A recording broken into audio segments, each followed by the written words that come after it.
on my right, Grace McCallum. She is the co-founder of STHLM Music City, a community bringing together the music and tech industry through innovation and collaboration. She used to be a journalist from the Australian Broadcasting Corporation, and she moved to Sweden in 2015, and since then has been working within the music, media and startup industries as a journalist, communications professional and an artist herself. And on my left, Bas Reeders, he's a program and production coordinator of the Eurosonic Noorderslag. Exactly. The biggest showcase festival and music conference in Europe, which takes place every January in Groningen. He also works for the Dutch Music Export Office, promoting and supporting Dutch acts with international ambitions, and works for Buma Cultuur on various projects. What are we going to talk about is the role played by the cities in the music industry's development, especially in the festivals area. Then, first of all, Bas, can you just explain how Eurosonic works generally? Eurosonic is a big showcase festival and music conference, and it's only for European artists. So basically, the founder of Eurosonic, and we're talking about 35 years ago, he saw that there were like two dominant structures in music industry. And that was the UK and the US. And he saw that there were so many good and interesting European artists out there. So he was like, we need to build an infrastructure for this. We need to make sure we get these European artists to the surface as well. So this is why he built Eurosonic. And everybody was laughing at the beginning. Everybody was saying, like, who cares about European acts? It's like the rock and roll acts from the UK and the US that we care for. But it's grown out to like the most important showcase festival of Europe. Each year we showcase 350 artists. We have 30 to 40,000 visitors for the festival. We have 4,100 professional delegates for the conference. And it's in January each year, so that's the only downside. It's in January, it's really cold. It's a bit different than here. Yeah. And then my first question is, why did they choose Groningen instead of Rotterdam or Amsterdam or Den Haag? Which is a middle city. Yeah. So if you look at Amsterdam, that has like 800,000 people living there. Groningen is between 300,000, 400,000 maximum. And the thing was, the founder of Eurosonic, Peter Smit, he was living in Groningen, obviously, and he was a squatter. So occupying buildings that were not being used anymore. And back in the days, and I wasn't there, but I've heard him tell a lot of stories about this. So 30, 40 years ago, a lot of pop venues were squats. So if you look at legendary venues like Paradiso in Amsterdam or the Melkweg, were squats. And it was no different in Groningen. And in Groningen, there was a really big squatting scene. There was a really big punk scene. So leading from that, there were a lot of venues in Groningen because all of those punkers, all of those squatters were squatting all these buildings. And given that Groningen was quite a compact city, all those squats were being quite close to one another. So it was quite logic to organize Eurosonic in Groningen because there was already some kind of a scene there for punk, for rock, for pop music, but also just the locations were there. There were enough small venues from walking distance from one another. It's true that when you are going to Eurosonic, it's pretty amazing for a city of that size, so many venues. Yeah, and I think what's really important, so apart from the fact that there was like this socio-cultural thing, that there were so many squatters there and so many venues were there, the local government there is quite easy when it comes to closing hours. So that was actually the second thing why it happened in Groningen. Basically, if you're a bar in Groningen, they're a bit stricter with live music, but I think you can go on until 4 o'clock. But afterwards, you can go on with pouring beer until 11 o'clock the next morning, as long as you want. There are no ending hours. So these two things were like really important for founding Eurosonic. We have a scene, we have the venues, but also it's not so strict with regulations. And if you look at Amsterdam, it's really overcrowded. Regulations are really strict. So something like Eurosonic could impossible happen in a city like Amsterdam, I think. And beside of these two reasons, did the city at the beginning help the festival to grow and so the development, the possible development of this coming of so many strangers in the city, in tourists and in tourism? Yeah, this has actually been quite a struggle at the beginning, of course, because it was showing the government, the local government, but like the government overall in the Netherlands, music industry is an industry. It's not a hobby. It's not hippie people just having fun. It's an actual industry. There's money being made. If people come to your city, if your city is interesting to visit, if you have a healthy cultural infrastructure, and if a festival like Eurosonic helps with it, it's going to bring money on the table. It's not only being like having fun, it actually puts you on the map as being Groningen. And what they saw in Groningen, the local government, was that a lot of these artists kept coming back to Groningen because all these local venues were establishing quite good relationships with all the agents of like the bigger acts, etc. So Groningen was really suddenly on the map as the place to go. So people knew about Groningen and would visit there when there was no Eurosonic as well. Yeah, we have a bit the same example in Belgium with Dour Festival, with a little city of Werther, with a town, little town, and which are really famous now. On the other side, Grace, how can you explain then your community, then STHLM Music City, and why, on the other side, choose a capital city of Sweden and of Scandinavian? So Stockholm Music City is a community and also a movement, and we decided that there were such amazing industries. Like the music industry in Sweden has been sort of lauded as one of the best within the music industry. Nobody else outside the music industry seems to know. And also the tech industry was really booming, and to combine those two things and give music tech companies, music creators, people who can see themselves and their art developing through using technology. We wanted to give these people a place where they could go and feel like they had a home, because we were seeing music tech companies going to the tech side of the equation and saying, we have this music tech company, it's really going to help, it's going to be something really big. And the tech industry was like, well, but why are you talking to us? Why aren't you going to talk to the music industry? So they would go to the music industry and they would talk to the labels and the major players in that side, and the traditional music industry would, no, we're not really interested. Like, you should go and talk to the tech people. So they didn't feel like they had anywhere that they really existed in between. So that's why we created Stockholm Music, and Stockholm Music has flourished because it is in a capital city, I think. And how is the Swedish government or the Swedish city of Stockholm helping the festival of these venues? I think that they do a really great job in supporting like music education and a lot of this sort of early stuff to get people involved in music and to continue their music careers. But when it comes to live music, I think that is something that could definitely be improved in Stockholm.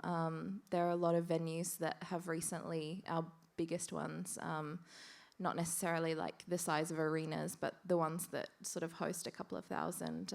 Debaser, we had a couple of those closed down recently, and the live music scene, I think, is definitely struggling, but does have a lot more potential. So I would like to see a lot more support for those things from the government. And these crossroads of people that brings data, which is a central part of the music industry. What are the tools to put these people together? I think that there are a lot of music tech tools that can help the music industry as a whole, and to bring people together. I think it's about community building and making sure that there are new companies being formed that respond to people's needs. Traditionally, we've seen a lot of music tech companies that have created a product and then gone out to market with it to absolute radio silence. And if you bring people together in a community and you have people from different disciplines and different industries and with different life experiences and professional experiences, then that's only going to be healthy for the industry, because you'll have people coming into a meetup, for example, like we started with Stockholm Music City, and it can be a music creator that will say, we're experiencing this problem in our industry, is there a way that you can fix it with a tech product? And that's when new emerging music tech products are made. And for you, what are the magic tools that can bring these people together? We've seen quite a lot of companies coming out of Stockholm doing just that. I think there's like Stagecast is a really good one. I think that some of you might have seen Hedvig on stage earlier today, and they're bringing people together for live music performances and gigs and things, but instead of the phone or like digital devices taking people out of the performance, they're actually like making them engage in the performance. So I think things like that are pretty amazing. There are so many things that don't necessarily bring people together, but will really change the industry for the better and create a healthier music industry for creators. And whether that's hardware or software, apps, like it's such a broad industry. It's often hard to really quantify or like sum up all of the different things, but there are so many different areas that are being explored at the moment, and I think that AI has a real potential to, and blockchain as well, to bring people together and give us the data that we need. And at Eurosonic, beside of the so many showcase, there are a lot of conferences, high-tech conferences. Did you see? It's the fourth year when you where you are working there. Did you see an evolution in the technologies bring in the conferences? Definitely. It has a lot to do. I think a lot of the developments and the progressions that are being made in the music industry, a lot of them really have been out of the tech market. And one of the, because we are a showcase festival, and our main focus is getting results for our performing artists. So we organize conferences for our artists, but also making sure they can visit our conference and meet people they need to meet to deliver their product better to the consumer. And when you're talking about data, this used to be like not available like 30 years ago, right? You would go to like a record store, you can be the biggest fan, buying a bunch of merch, buying a CD, etc., and nobody would know who you were. And if you were paying with credit card, perhaps a credit card company, but often people would pay with cash. You were like nobody would know who you were, and it was impossible for the music industry to capitalize on this relationship. After a while, there was a bit more data available, but a lot of it was only available for the labels, and especially the major ones. And they like to keep that stuff for themselves, giving them kind of like a monopoly position. But nowadays, because data is utterly useless if you don't put it to use. You can have as much data as you want, but if you cannot put it to use, it's useless. But you have so many tech startups, tech companies nowadays that are offering resources, offering apps, solutions for artists to get this data themselves, to analyze the data, and to actually put it to use. And I think this is a topic that we have been seeing in the past 5 years a lot at Eurosonic for a lot of the artists as well.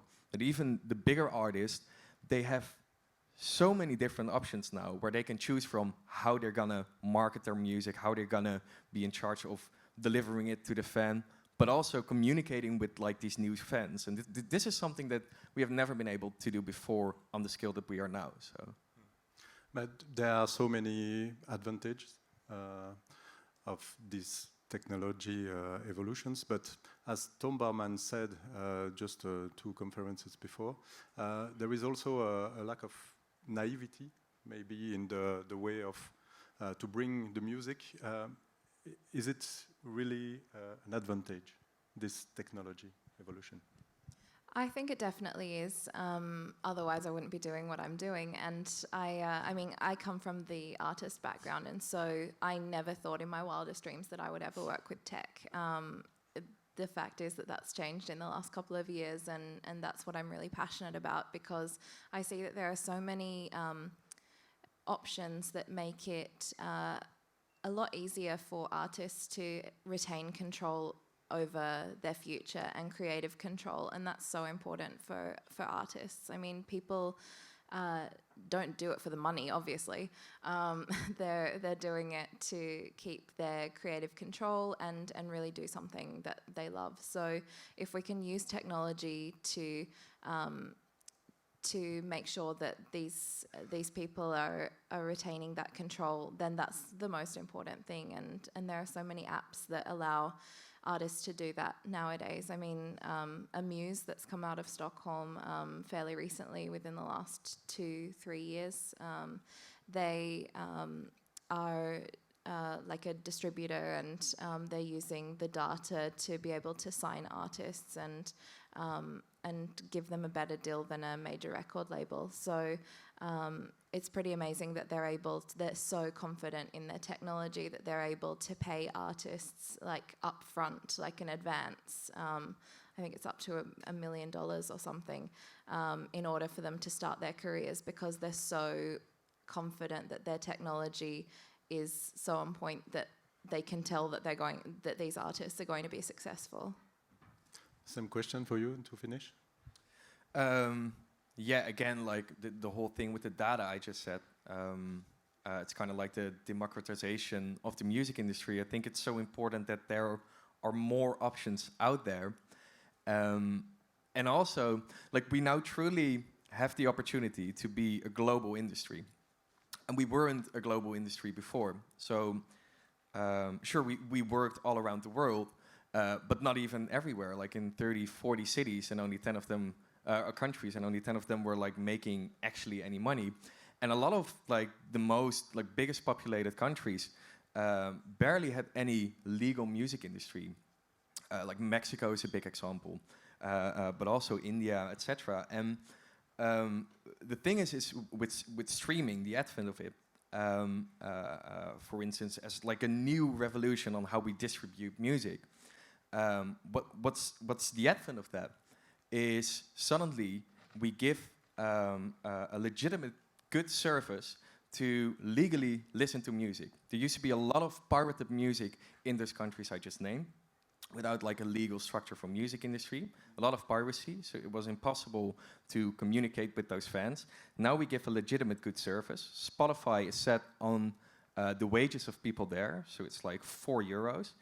If it launches in Africa, let's hope it's $1, because the more people legitimately listening to music, the more we can communicate with new fans. And that's the biggest advent we have with these developments, I think. Yeah. Cool. Thanks for your answers. Then if you want to develop the subjects, let's talk with them after the show. Thanks.